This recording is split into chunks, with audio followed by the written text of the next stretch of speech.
Hello and welcome back to my channel. If you're new here, my name is Jackie, I'm a writer and a reader, and in this video I'm going to trial a service that will tell me what to read. And in theory, it should recommend things that I will naturally like based on my preferences and my past reading experience. So the service I'm trying is called StoryGraph. I came across it because Kat from Paperback Dreams mentioned it on her Goodreads, I think. Maybe her YouTube, but her Goodreads. I'll leave a link to both in the description below.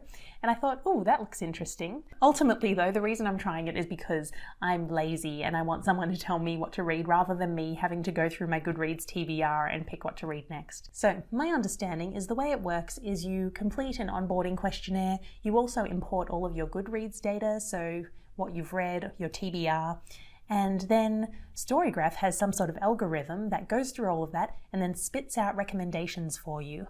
And the way it works is rather than just getting a few recommendations at a time, you get basically a list of books to read and you can just work your way through them. Now, if you saw my video on tailored book recommendations probably a couple of months ago now, this is slightly different in that tailored book recommendations is a human actually going through your questionnaire and your Goodreads and so on, and that human makes recommendations based on what they think you'll like. So it's going to be interesting to compare them to see whether the human's recommendations were better or the algorithm's recommendations. So the plan from here is to complete my questionnaire and then we'll see which recommendations come through.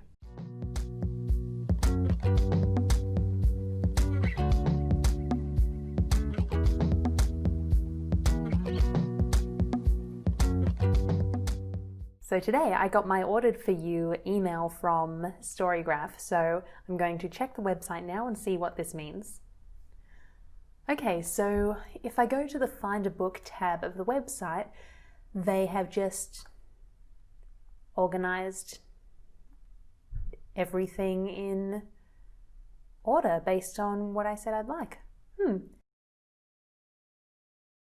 Well, this is interesting. I can see lots of fantasy, which is interesting because while I said I liked fantasy, it wasn't the only thing I said I liked. Like literally everything is fantasy. Wow. Which is great. I mean, I do love fantasy, but my reading does tend to be a little bit more diverse just because I do rely on a lot of recommendations. So it's interesting that literally, what, 1, 2, 3, 4, 5, 6, the first 6 are all fantasy. Then after that we have a sci-fi, then we have more fantasy. So another one. So then another 11 before we get another science fiction. Now admittedly these do have multiple tags, so as you can see the Wicked Deep is fiction, fantasy and young adult. So what they've included you'll see is like genre or type tags, so you've got fiction, fantasy. Let's scroll down to one with more. So fiction, fantasy, young adult, and then you can see these secondary descriptors, I guess, so adventurous, mysterious, medium paced. So this sounds interesting. I think from here I'll try the top 3 and see how I go. I have been a very bad vlogger because I've read 2 of the 3 books that I was going to trial in this vlog and I haven't told you about it. And I think it's probably been a week or 2 since I finished the second book, so my bad. But if you saw my Camp Nano vlogs, you'll know that July was not the best month for me. The books I read were The City We Became by N.K. Jemisin and Middlegame by Seanan McGuire. I have no idea how to say that name, so if you're Irish and you know, I apologise and feel free to correct me in the comments.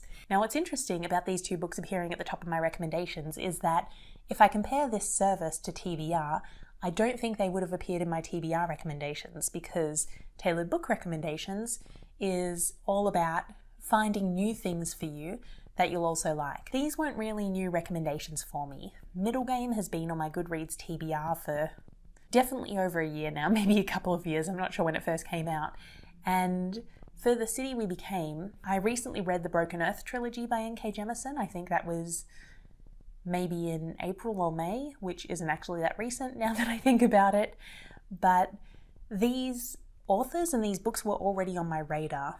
So I think one of the big differences between StoryGraph and tailored book recommendations is tailored book recommendations really tries to find you new things, whereas StoryGraph isn't so concerned about finding you new authors or new books. It's more whether you've read them or not. So something to keep in mind if you're looking at the different services. One big thing to keep in mind that I don't know if I've mentioned yet is StoryGraph is free, whereas Tailored Book Recommendations is $15 a quarter. So there's also that as well. Like, for a free service, you expect less than for a paid one, I think. The big question is, were these good recommendations for me? And the answer is yes and yes. So I started with The City We Became, and I was not worried going into it, but I was worried that by the time I got to the end of the book, I wouldn't know how I felt about it because it's the first one in a trilogy. And what happened with the Broken Earth trilogy is that I got to the end of the first book and I couldn't actually rate it because it didn't feel like a complete book to me. It felt like the first part of a book. And I really feel like the way that trilogy worked was it wasn't 3 independent books that happened to be part of a larger story, but you can enjoy them separately. It was like one book that had been split into 3. So it wasn't until I got to the end of book 3 that I could go back and rate books 1 and 2. So I was a little worried that would happen with this, and I wouldn't know like how to judge StoryGraph's service. But the truth was that this was a fairly self-contained story. It is part of a trilogy, but this book can stand on its own if you want it to. So the premise is that cities have spirits, or large enough cities that have enough of their own culture and history and so on, they develop spirits, and they have human avatars that represent them. So this book starts with the boy who represents New York basically getting into a battle and going missing in the prologue. And the rest of the book follows the people who are the avatars for the 5 boroughs who sort of awaken at the disappearance of the avatar for New York. And the 5 of them need to work together to basically find New York and defeat this external, maybe alien force or cross-dimensional force, cross-parallel universe force, an enemy that's trying to establish itself in New York. So obviously this concept is really cool and interesting. What I loved though was how each of the characters needed to be like a cultural reflection of their boroughs, and I've been to New York a few times, but I don't know it well enough to know how each borough is distinct. So it was really interesting reading this and seeing how the characters of each of the avatars were different and how they represented each of these areas and how each of them had a really unique personality. So I really loved that. There was also this element of one of the boroughs being on the outside and vulnerable to the enemy because of this. And even when the other boroughs catch up to her, there's this confrontation where she basically feels separate to them. She doesn't feel like part of the same city. And it was really interesting watching that dynamic. And this is very frustrating, but I also love when it's portrayed where, you know, someone has all of the information and they're like, look, just trust us. We need to get this done. We need to get out of here. And the other person doesn't have the information and they're making a decision or acting in a way based on the information they have. And it's so real to see those sorts of dynamics where everyone's coming to a situation or coming to a confrontation with the information they have available to them, and that information might not be the same for all parties. And it can be incredibly frustrating as a reader to know that these people have all of the information, just trust them and you can get up to speed later, but there's no time. And frustrating but so realistic, and I thought that was captured really well. So all in all, this was a really good recommendation for me and I gave it 5 out of 5 stars. Recommendation number 2 was Middlegame, and I loved this as well. This was so fascinating. It's one of those books that's done in a really clever way, and I read it, and as a writer, I look at it and go, oh, I wish I could write something like that, but I don't think I have a brain that can handle this plot. So the premise is that there is an alchemist who wants to embody the doctrine of ethos in a human body. The doctrine of ethos is never explained in the book, but my understanding, based on context, is that it's basically all universal knowledge. And towards the start of the book, this alchemist orchestrates the birth of 3 sets of twins who each embody the doctrine. So in all 3 sets, one of the twins embodies maths and one of them embodies language, and between them they contain all universal knowledge. And the plan is to separate them at birth and raise them separately, because the concern is if they're raised together, they'll become too powerful and then they won't be his pawns and he won't have control of the universe. So that is the setup. What's interesting is that it starts from it actually doesn't start from this guy's point of view. The first few chapters or scenes actually switch points of view a couple of different times, but this guy, it turns out, is actually the antagonist, not the protagonist. So we get this as setup, and then we join the third set of twins, I think 7 years later. So they're 7 years old, and the boy is doing his homework, he's the language child, and he's doing his maths homework and struggling, and he hears a voice in his head saying, oh, that answer's wrong, this is what it should be. And it turns out this is the twin sister who has all the knowledge of maths, and she's made like telepathic contact with him from across the country. So I think he's in Cambridge, Massachusetts, and she is in California somewhere. I don't think it's LA. I don't remember where it is exactly though. So they're across the country from each other. They've never met, but she reaches out telepathically and they actually build this remote relationship with each other, which is really cool. So I loved seeing how this relationship developed. We check in with them throughout their lives. They fall in and out of touch for various reasons, either external forces trying to stop them from being in contact because we don't want them to be too powerful, or they have disagreements between themselves and stop contacting each other. So we see them grow up separately and together from the age of 7 until I think they're 30 when they sort of make contact again and then stay in contact. But there are a couple of different points where they reconnect throughout that period. And throughout this period, we sporadically check back with the alchemist who is working on his plans and waiting to get them back. But in general, I love these two characters. I love the dynamic between them. And even though I couldn't tell where this plot was going, I was really enjoying it. And then we get to the midpoint where they're both at university. They're both PhD or postdoc students, I think. She's doing maths, he's doing linguistics, I think, and they end up both being at the same university completely by chance. And there's a lot of them making up for lost time here, building trust again, and there's a scene where unwittingly they start to draw on each other's skills. So they're having this conversation which doesn't really make sense to us as readers, but between them it does, and she's suggesting an equation and he's responding with a word and vice versa, and they sort of have this back and forth that's supposed to represent the universal knowledge they share. And it's this amazing moment because you're like, oh my god, the potential, and it's so exciting, and then a disaster happens as a result. My camera overheated, so things look a little bit different now. That's why. Anyway, the point I was thinking of was not actually the midpoint, even though that is a cool scene. I was thinking of the actual midpoint, which is a bit earlier, when both of the siblings go home for Christmas to their respective families. The boy goes down to talk to his parents and says, look, I met this girl at university and like she's the same age as me, she has the same birthday as me.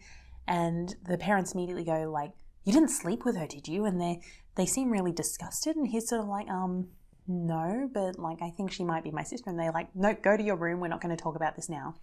And he gets to his room and he has like a telepathic conversation with Dodger and says, look, this is how my parents reacted. And she says, that seems really weird, because if they were worried about you finding your birth parents, then they might be angry or scared or feel threatened. But it doesn't make sense for you to tell them about a girl and their first reaction is disgust that you might have slept with her. And if that's their reaction, that implies that they already knew he had a sister. So that's strange. Then he gets a call from a mutual acquaintance of theirs who says, look, things are about to go really badly for you. Call Dodger and tell her to reset the timeline to the last safe point. And he's like, wait a minute, what does that mean? I don't understand. He's just like, don't ask questions now, just call Dodger and order her to do it now. So he's like, okay, he calls Dodger. And then Christmas is reset and they both go back to Dodger's home instead. And that was when I started going, oh my god, this is incredible. She controls maths and she can control time because she controls maths. And it was just this point when things started to click into place, and this book was so much cleverer than I imagined, because there are a couple of like flash forward scenes in the book. Like the very opening of the book is Roger is in a room with Dodger. Yes, the names I know. And she's bleeding out. And I think the first line is, there's so much blood. And they come back to that scene a couple of times. And I always thought, okay, they're foreshadowing. We're going to get to that point in the future at some point. And we got to this bit and I realized that might not actually be in the future. That could be something that's already happened and they just reset the timeline again. So it's really cool seeing how like maths can be used in this way. It means the way they do it, maths is actually a superpower. And I'm reading this as a writer, and I think the maths side is so much more interesting than the language side. So that tells you about how it's been done. So yeah, I really loved this book. It was such an interesting ride.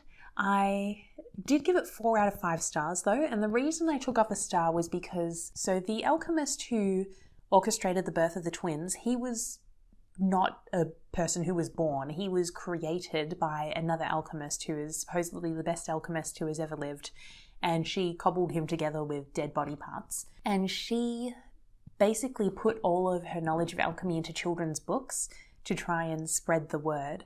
So throughout the book you get these snippets of these children's books she wrote, which is fine. But then as we get later into the book, like there's one character who sort of knows what's going on, and she guides the twins as they realize what's happening and what they need to do. And it's kind of odd because she's telling them like, you're Jackdaw and she's Crow Girl and you are on the improbable road and you need to find the impossible city, and all of this stuff that you can sort of see, okay, I guess that makes sense in the context of the story, but I don't understand it because I'm not in that world. And it's like, in fact, a good parallel is The Wizard of Oz, because they mention The Wizard of Oz as like someone who tried to dilute this woman's work. Now, if you are from like an English-speaking Western culture, you're probably familiar with The Wizard of Oz. So if you were reading a book where there were passing references to that constantly, you would be okay because you're familiar with that story, you understand the references. This was like reading a book where there are constant passing references to a Wizard of Oz that you've never read, and it never gets explained. So I felt like that was really frustrating for me, and one of the challenges is I don't know how the author could have done it any differently without really slowing things down. But I felt like there was a lot of stuff that was referred to. I mentioned earlier the doctrine of ethos is never actually explained. They're constantly talking about the improbable road and the impossible city and these different characters, and none of it's ever explained. It's like being told you're the Tin Man and you haven't read The Wizard of Oz and you don't know what a Tin Man is, and just adding in this phrase, assuming everyone's meant to know it, doesn't actually give you any information. So I feel like maybe they could have done it without the false mythology, or they needed to build out that mythology a little bit more to make it make sense. And one of the things I'd sort of hoped as I was reading it was, okay, maybe it gets explained at the end, because apparently the goal for these twins, like when the alchemist created them, is they're supposed to make it to this impossible city, and when they get to the impossible city, he will have power over space and time and whatever, he'll be all powerful. And I thought, okay, maybe like they're going to get to the impossible city and then everything will make sense, but they didn't. Spoiler alert, I'll put a time on the screen for like in 30 seconds time when I finish this bit. Basically, they achieve their goals, they come into their powers, they defeat the bad guy, and I sort of assumed that they would reach the impossible city by doing so. And they don't. So you get to the end and it's like a really cool story and all of this interesting stuff happens and it's complex, but these references never make any more sense. And that frustrated me. So even though I really enjoyed it and I'm really impressed by the author's skills, I gave it a 4 out of 5. So far, really happy with my recommendations, but as I mentioned earlier, these are things I probably would have come across myself without having used this service. Middlegame was already on my Goodreads TBR. I started reading N.K. Jemisin earlier this year, so I was going to read these books. The third book is The Mirror Empire, and I've been struggling to get into that one. I felt like the sort of first page or two on my Kindle was really cool, like I was really into it, and then a lot of language gets introduced, like names of things that aren't recognizable, and I'm struggling to get into it because there's quite a lot of these unrecognizable words, and so it's almost like trying to read a language you don't completely understand. So what I did with TBR was I bought all 3 of the books I was recommended and just went, even if they're bad, at least I'll get a video out of them and I'll push through even if I don't like the books, which happened. One of them in particular I really didn't like. Because StoryGraph does have sort of this endless scroll of book recommendations and they're just ordered in the order they think you'll like them, I'm going to read to the end of the free Kindle sample for this book, and if I don't like it by then, I think I'll just move on to whatever the next book is, because life is too short to force yourself to read books that you really don't like. I have officially given up on reading The Mirror Empire, which was the other top 3 recommended book I had from StoryGraph. The reason is because I've been trying to get through the sample on my Kindle and just not making any progress, and I realised a day or 2 ago that I have read 2 other books, complete books, in the time that I've been trying to get through the sample, so clearly it's not working for me. So I went on to StoryGraph to see what the next couple of recommendations were, and then I noticed there's this new feature, or it's a feature that I hadn't seen before, so I thought I'd do a quick aside to take you through it. Now, if you have a StoryGraph account and you've uploaded your Goodreads and you go to the Your Books page, you'll see there's this button, Search and Filter Your To-Read Pile.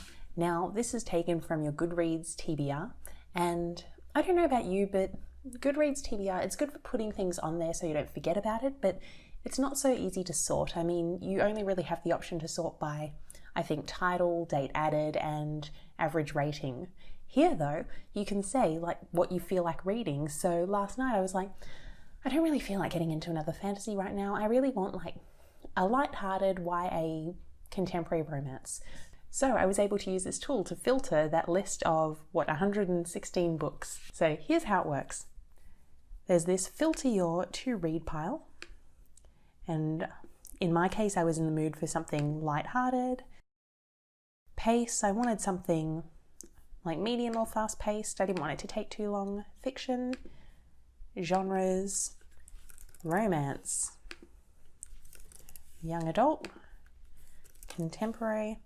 And why not include all of them just to see what it comes up with. Pages.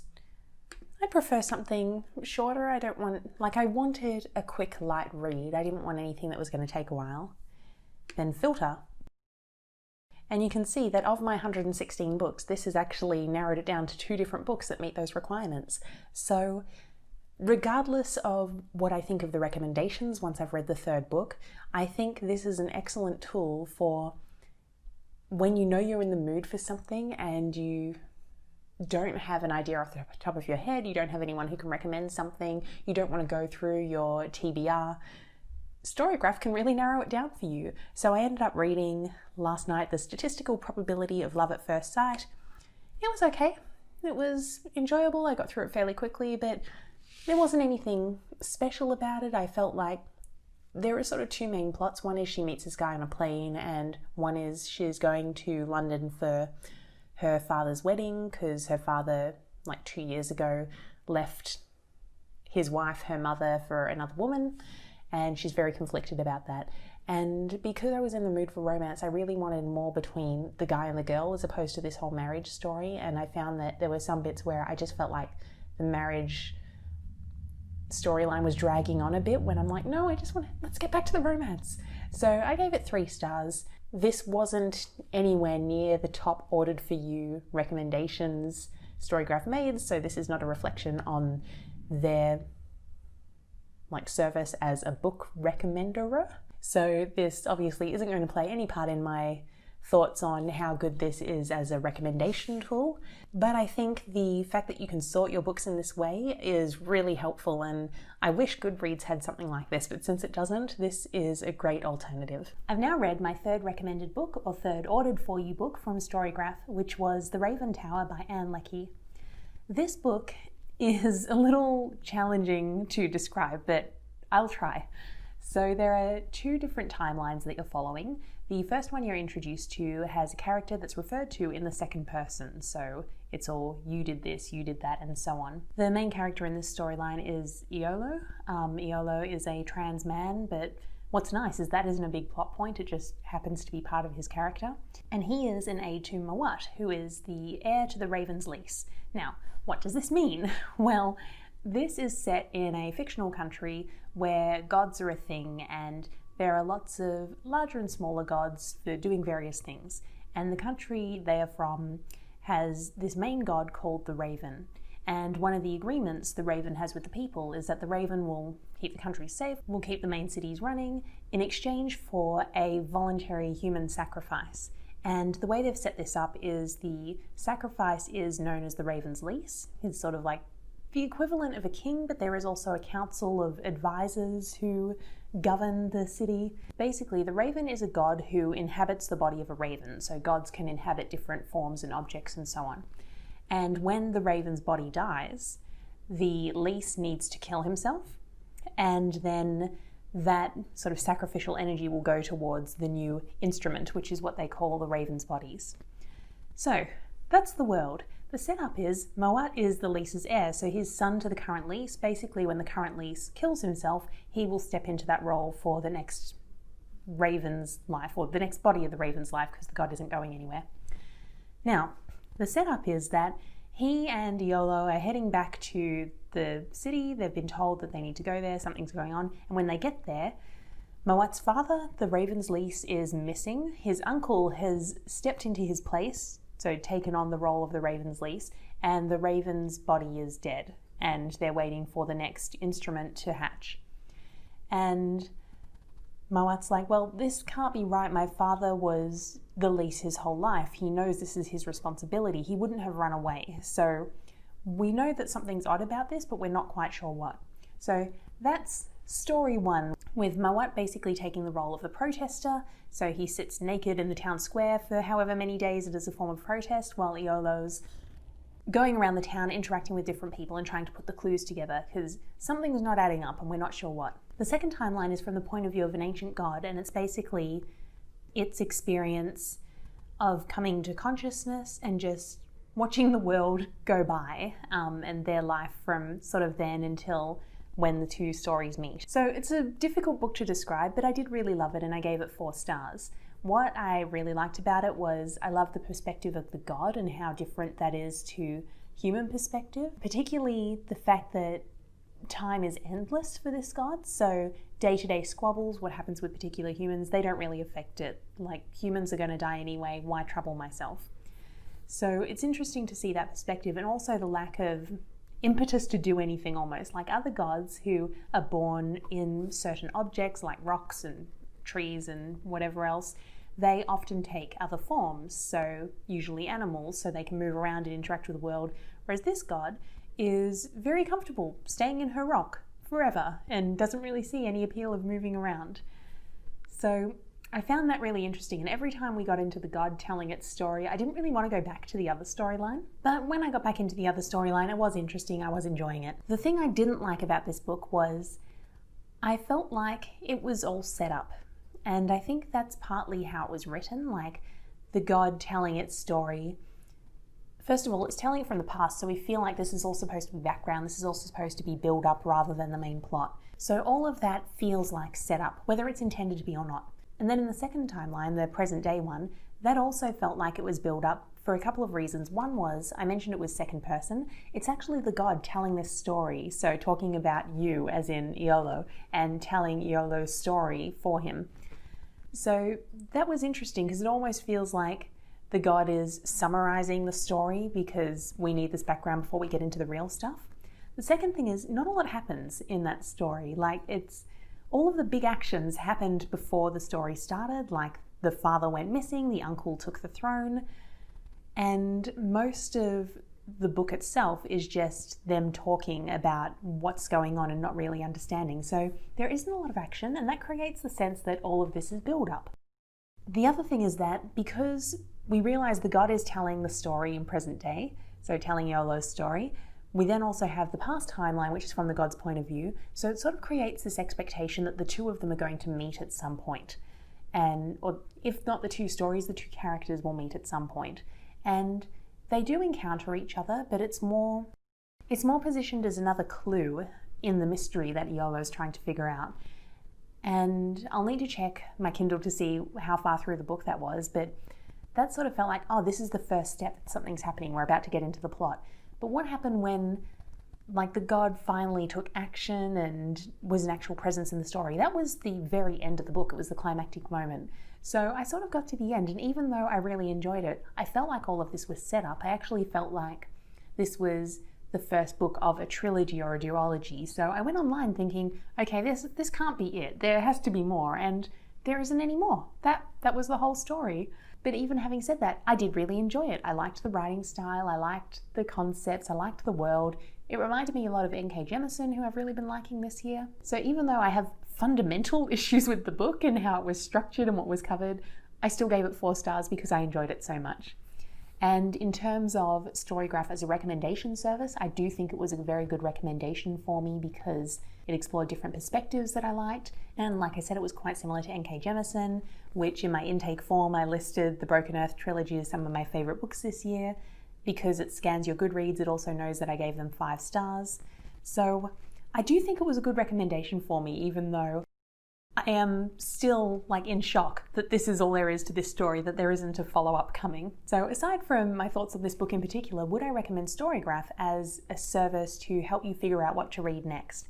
And yes, I would. First of all, it's free, so if you aren't completely in love with the recommendations, there's no real risk. Second, I think the Ordered For You service can be really helpful for finding things that you will like based on your reading history. Now, it's not foolproof. I couldn't get through the sample of Mirror Empire, so of the 4 books I looked at in the recommendations, a quarter of them weren't a fit. So it's not perfect, but nothing's going to be perfect. Aside from the main Ordered For You list of books though, the thing that I found really useful, which I mentioned the last time I filmed, was the ability to sort your TBR based on what you feel like reading in that moment. Because if you're like me and you have over 100 books on your Goodreads TBR and over 100 samples on your Kindle, if you're just looking for something to read, it can be quite challenging to go through all of them and find what you're feeling like in that moment. And StoryGraph makes that easy because you can filter that list based on genre, based on whether it's dark or lighthearted, so the emotional level of the book, I guess, based on pace, based on length, and then it will spit out what's on your TBR that fits those requirements. So I think that's an awesome tool and I'll definitely keep using it in future. And then the final point I'd like to cover is a comparison between StoryGraph and TBR, which is the other book recommendation service I used a few months ago. TBR is human recommendations, so a human goes through your intake form, they go through your Goodreads, and they make recommendations based on what they think you'd like. Whereas StoryGraph is an algorithm of some sort that mathematically looks at everything you've said and generates books based on that. So the nice thing about TBR is that it focuses on finding you new things to read. So they won't be recommending authors you've read before, they won't be recommending things that are already in your Goodreads TBR. They'll be looking at what you've said you like and what you've read and how you've rated things, and then making recommendations that probably aren't on your radar yet. Or if they are on your radar, you haven't documented them on Goodreads, so they couldn't know that. So I like TBR as a way to discover new authors and new books. TBR is a paid service though, it's $15 a quarter, so that's something to keep in mind if budget's a concern.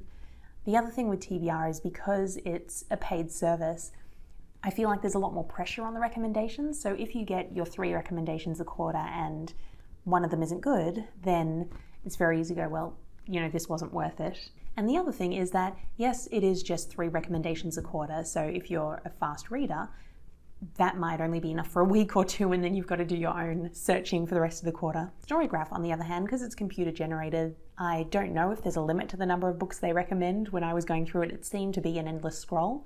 So in theory, you could just keep reading through that list and potentially never run out. It is also free, so it's one of those things where why not sign up because there's no risk. And because it's free, for me at least, it's less of a concern if the recommendations aren't spot on. I can get the sample on my Kindle. If I don't like the sample, then I just won't read it. I haven't spent any money on that experience. One thing that could potentially be a weakness of StoryGraph is that it isn't focused on finding you new things. So the recommendations you get might already be on your TBR, which was the case with one of the ones that came up in my top 4. They could also be authors you've already read, which was the case of another one of the ones that came up in my top 4. So of the 4 books I looked at, 2 of them were already on my radar. One had been on my TBR for a couple of years, I think. The other one I was already planning to read because it was N.K. Jemisin and I started reading her this year.